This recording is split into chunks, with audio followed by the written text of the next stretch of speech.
Justin and Aaron receive a weathered video cassette in the mail, the envelope stamped with the faded insignia of Camp Arcadia. Flashbacks briefly reveal their past life at Camp Arcadia. Justin recalls the group as a sinister UFO death cult with ominous symbols and hushed conversations about ascension. Aaron's memories are softer, a community of misfits seeking acceptance and a spiritual haven.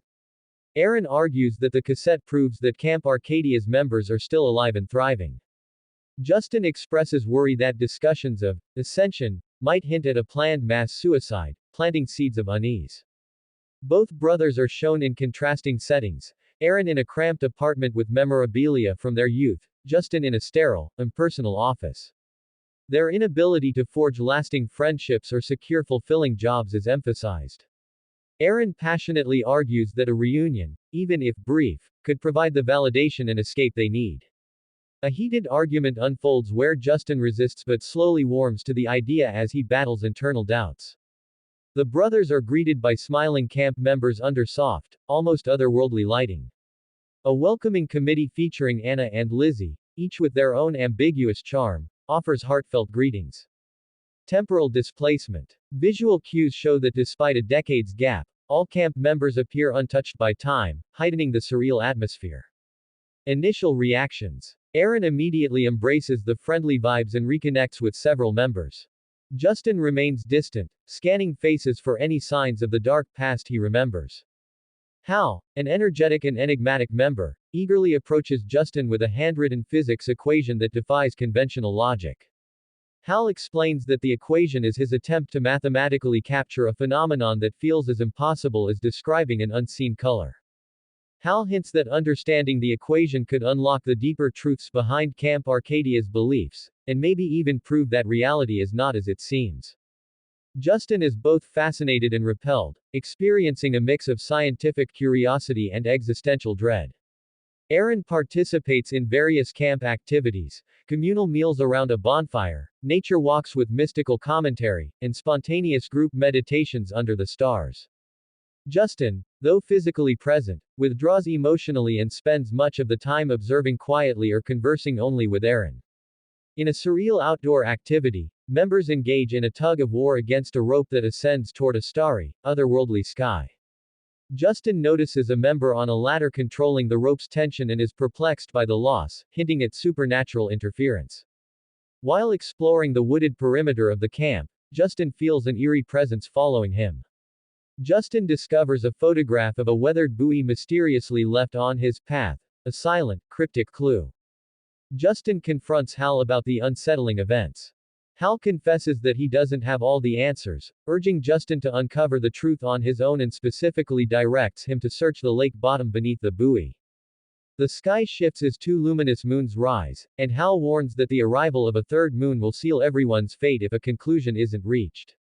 Aaron and Justin set out for a peaceful fishing trip on a nearby lake, a moment meant to contrast the growing tension. Justin spots the buoy from the photograph amid swirling fog. In a moment of impulse and dread, he dives into the dark water. He resurfaces with a heavy, rusted toolbox, a physical manifestation of the camp's secrets. The tape revelation. Opening the toolbox, the brothers find an old tape cassette. The tape is hinted to hold incriminating evidence or a confession about their past misrepresentations of Camp Arcadia. In a dimly lit communal hall, tension peaks as Hal and Justin argue over the tape's contents.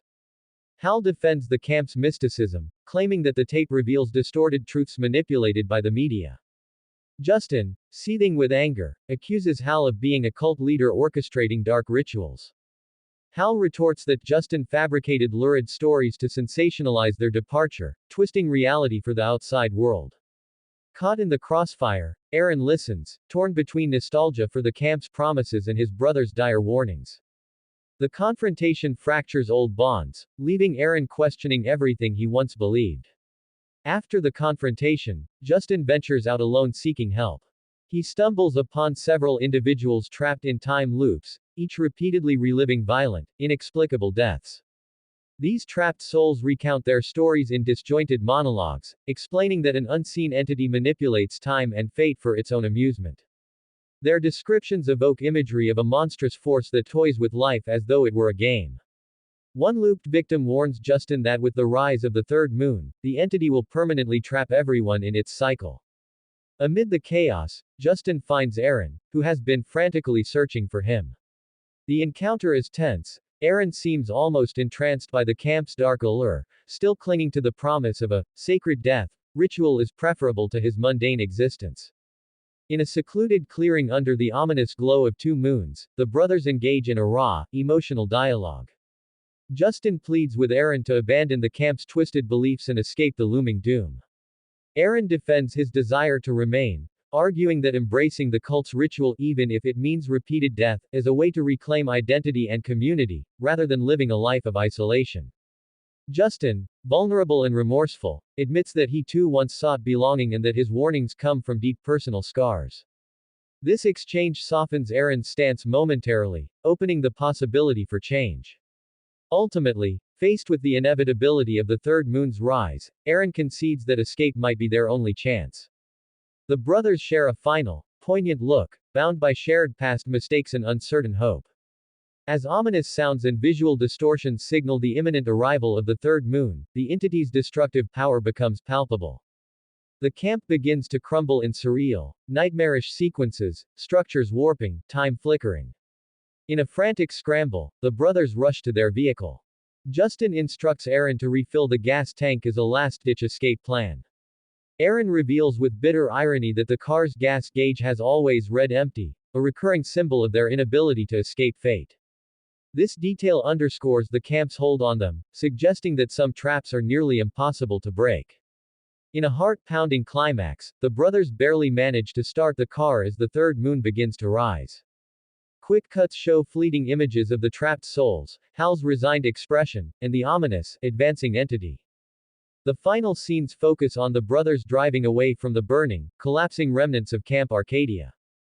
The camera pans over the wreckage and the surreal sky, hinting that the camp's mysteries will continue to haunt those who remember. Lingering mysteries and internal change. Narration, or on-screen text, reflects on themes of identity, the pull of nostalgia, and the struggle between escaping the past and embracing change. Both Justin and Aaron are left with profound questions about the nature of reality, free will, and the allure of dangerous communities. As the car fades into the horizon, a final shot shows a glimmering, spectral third moon rising in the distance, an eternal reminder that some mysteries may forever lie unsolved.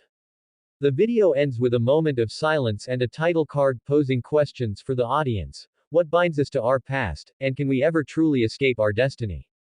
Display credits over a backdrop of abstract visuals hinting at the camp's symbolism, a mix of vintage footage and modern interpretations. End with a call to action inviting viewers to share their theories, interpretations, and personal experiences in the comments.